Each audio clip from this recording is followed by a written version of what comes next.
Et le tout le monde, c'est Ophélie. Aujourd'hui, on se retrouve dans une nouvelle vidéo. Je vais vous donner mon avis.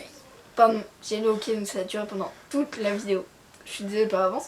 Donc, je disais que je vais vous donner mon avis sur un manga que j'attendais avec impatience. Donc, c'est Fairy Tail, la grande aventure de Happy tome 4, écrit par Kanjiro Sakamoto, d'après l'œuvre de Hiro Mashima, publié chez les éditions Nobinomi. Donc, j'aime beaucoup cette série. Donc là on va continuer du coup là où ça s'est terminé dans le tome 3. Je vous raconte pas l'histoire, pas trop l'histoire parce que sinon je vais forcément vous spoiler sur un truc. Donc du coup on va suivre Happy dans ses aventures, là où on l'a laissé, et il part sauver une île qui est sous la main d'un tyran, mais en fait c'est un robot mécanique. Donc du coup il décide de partir avec ses amis pour sauver les habitants. Et il découvre petit à petit que en fait il y a plein de choses qui vont découvrir grâce à cette île. Donc voilà, moi j'ai encore beaucoup aimé les aventures de Happy, surtout Happy qui est un peu décalé par rapport à ce qui se passe. Et ses amis, franchement moi je les ai beaucoup aimés. À chaque fois il découvre de nouveaux amis, on découvre aussi de nouvelles facettes de ses anciens amis. Donc c'est assez bien. Donc il y aura un tome 5. Parce que du coup tous les secrets ne sont pas dévoilés et, la fin, en fait le but de la quête de Happy n'est toujours pas terminé.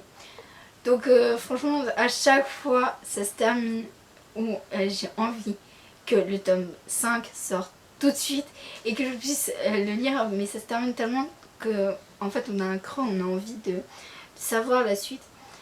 Donc voilà, on découvre d'autres personnages assez mignons pour une fois, qui sont hyper attachants, comme Happy.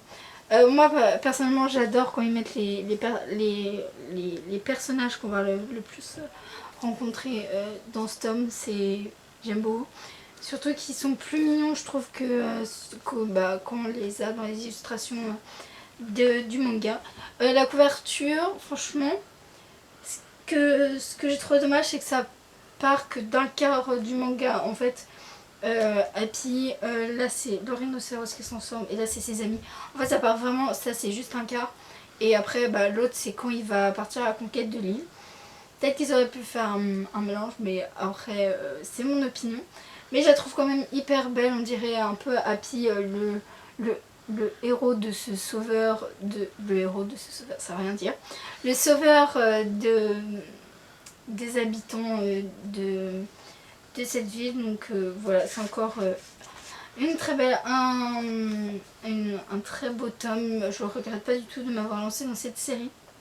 Surtout qui m'a fait découvrir du coup Fairy Tail, donc pas la grande aventure de Paris, mais juste de Happy, mais juste Fairy Tail, et franchement j'adore ces deux univers. Si vous avez beaucoup aimé Fairy Tail, je vous recommande Fairy Tail, la grande aventure de Happy. Je vous conseille Fairy Tail qui est un peu dans le même esprit, mais on est un peu plus poussé, et je vais pas y arriver. Et on retrouve aussi Happy et la façon qu'il est dans la grande aventure de Happy. Donc voilà, j'espère que je vous ai donné envie de lire cette série parce qu'elle est vraiment hyper bien. Si le style animaux vous plaît pas trop, je vous conseille de vous lancer dans la série Fairy Tail. Certes c'est une grande série, mais ça passe plus de magiciens, de combats, d'enquête et tout. Donc voilà, je vous mettrai le lien Amazon, je vous mettrai toutes les informations sur Fairy Tail, la grande aventure de Happy. N'hésitez pas à nous suivre sur les réseaux sociaux, à liker, à partager. Et moi je vous dis à bientôt pour une nouvelle vidéo.